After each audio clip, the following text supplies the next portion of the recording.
This is John BUNN, who spent 27 years fighting a crime he didn't commit. At just 14, John was arrested by NYPD detective Louis Scarcella, accused of murder. Despite being an innocent boy, he was thrown into prison for 16 years, followed by 11 more years of parole, all while fighting to clear his name. Finally, after nearly 3 decades, his conviction was overturned due to Scarcella's misconduct. There wasn't even probable cause for his arrest. Imagine fighting for your freedom for 27 long years. As John walks out of court, finally exonerated, the emotions in the courtroom are overwhelming. Imagine taking your daughter to McDonald's and being arrested for a murder you didn't commit. That's exactly what happened to Susan MELLEN. At 42, she was ripped from her child and spent the next 17 years in prison based solely on a liar's testimony. A jailhouse informant falsely claimed Susan confessed to the murder of her ex-boyfriend. It wasn't until years later that the informant's credibility was destroyed, leading to Susan's exoneration. Watch as Susan, in tears, hears her case is overturned and her first stop as a free woman. A long overdue happy meal with her daughter. Next up is David RANTA, who spent 22 years behind bars for a murder in Brooklyn he had no part in. Arrested by the same corrupt detective, Louis Scarcella, David was wrongfully identified in a lineup rigged by Scarcella. No physical evidence ever linked him to the crime, yet he was sentenced to 37 years to life. It wasn't until 2 decades later that the key witness admitted the truth. Scarcella pressured him to lie. Watch the moment when David's conviction is thrown out, his handcuffs are removed, and he finally hugs his family for the first time as a free man. His compensation? $8.4 million. But how do you put a price on 22 lost years?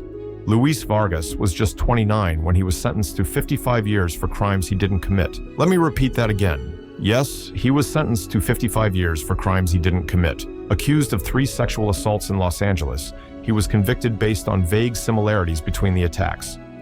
But it was DNA evidence from the California Innocence Project that finally proved his innocence. After 16 years in prison, Luis was exonerated. His one request upon his release? A simple hamburger with his mother. He received nearly $900,000 in compensation, but it's a small consolation for the time he lost. Daniel Villegas was only 16 when police threatened him with beatings and the death penalty, forcing him to sign a false confession for a double homicide. His entire fate was sealed by this one false confession. He spent 18 years in prison before his verdict was overturned. But Daniel's fight wasn't over. In a 3rd trial, the jury had to decide whether he'd walk free or spend the rest of his life behind bars. The tension was palpable as the verdict was read, "Not guilty." Daniel's reaction? Pure relief, knowing he'd never return to prison again. He's now suing the city of El Paso for what they put him through.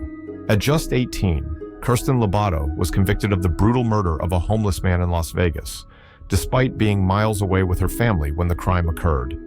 She was sentenced to 45 years in prison. After 16 years behind bars, new evidence emerged, proving she could not have committed the crime. This is the moment KIRSTIN walks out of prison for the first time in 16 years, overwhelmed and emotional.